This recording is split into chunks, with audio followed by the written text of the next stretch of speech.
Donc, bonjour. Aujourd'hui, on va voir la distance de Levenshtein dans le cadre du module des algorithmes de recherche de string. Alors, tout d'abord, un petit rappel. La dernière fois, on avait vu la distance de Hamming. Alors, qu'est-ce que la distance de Hamming? On va tout d'abord considérer deux séquences S et T dans l'ensemble des séquences possibles construites à partir d'un certain dictionnaire, telles que la taille de S et la taille de T sont les mêmes. Les deux strings ont la même taille. On va définir la distance de Hamming de la façon suivante. Donc, on va décortiquer ça en partant de l'intérieur. Ici, on a l'ensemble, pardon, oui, ici on a l'ensemble des caractères I, des positions I, pardon, pour tout I en allant de 1 jusqu'à taille de S, donc tous les I qui vont déterminer les positions des caractères qui sont dans la séquence, dans chacune des séquences, et on va garder I si et seulement si TI est différent de SI. Donc ici, dans cet ensemble, on va avoir toutes les positions où S et T diffèrent lorsqu'on compare caractère par caractère. Et ensuite, on prend le cardinal de cet ensemble, ça veut dire donc qu'on va calculer le nombre de positions où il y a des différences entre les deux strings. Alors l'avantage, c'est que c'est facile de calculer cette distance, c'est assez simple de la définir et de la calculer. Et les inconvénients, c'est que ça ne va marcher que pour des séquences qui ont la même taille. Alors on pourrait étendre cette définition en rajoutant une espèce de caractère vide à la fin de la séquence la plus petite pour combler les espaces manquants, par exemple, en faisant des choses comme ça, mais il ne s'agit pas d'une définition très, très claire.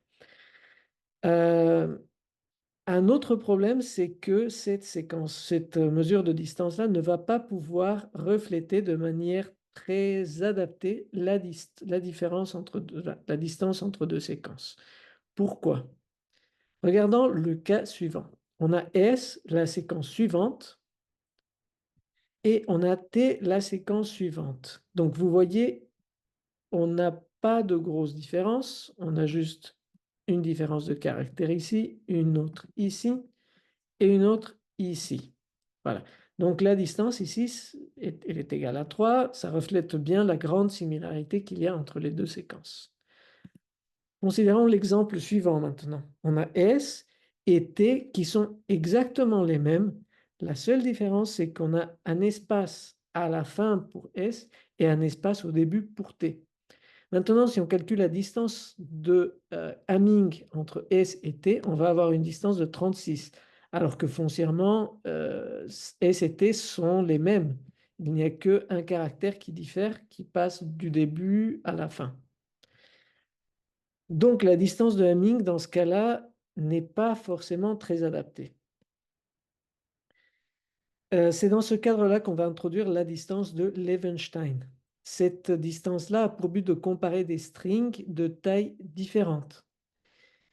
Et c'est une distance qui va marcher dans le cas où on a des modifications euh, assez courantes, en particulier en biologie, qui sont des insertions ou des délétions, par exemple.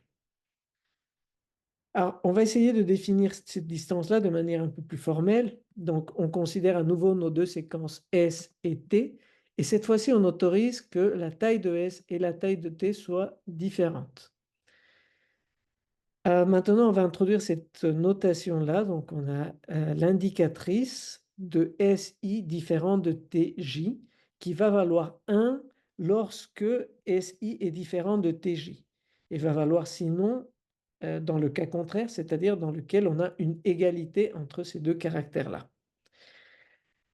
Maintenant, on va définir cette notation-là. Donc, LSTIJ correspond à la distance de Levenshtein entre le préfixe de S jusqu'à la position I et le préfixe de T jusqu'à la position J.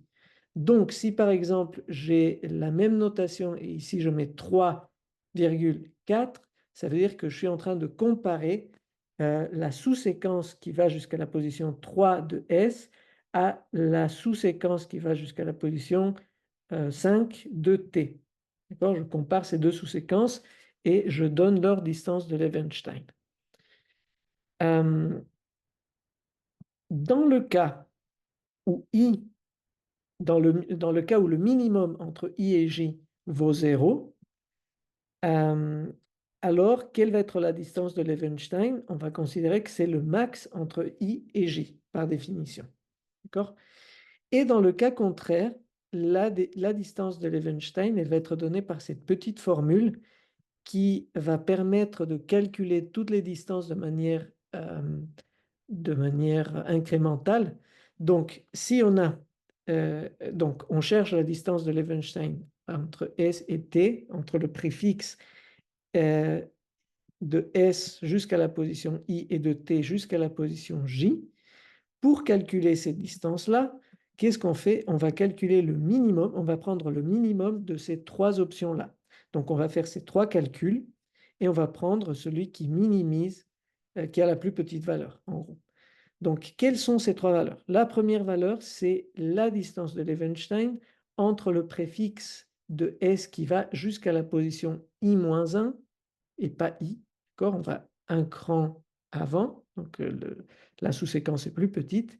Et la même chose pour T. Donc pour T, on va jusqu'au préfixe, jusqu'à J. D'accord? Plus 1.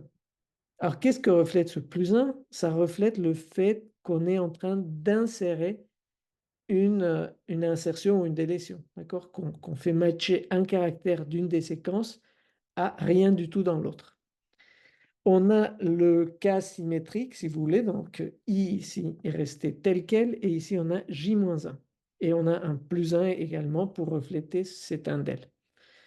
Et le dernier cas, c'est la distance de Levenshtein entre le préfixe jusqu'à I-1 et le préfixe jusqu'à J-1 pour S et T respectivement, plus l'indicatrice qui va nous dire si SI est différent de TJ.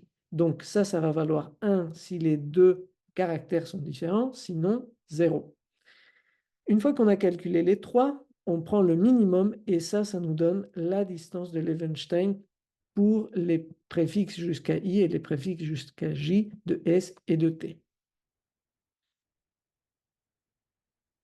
Alors en pratique, l'algorithme qu'on utilise pour calculer la distance de Levenshtein s'appelle l'algorithme de Wagner-Fisher. C'est un algorithme qui va appartenir à la famille du dynamic programming, programmation dynamique.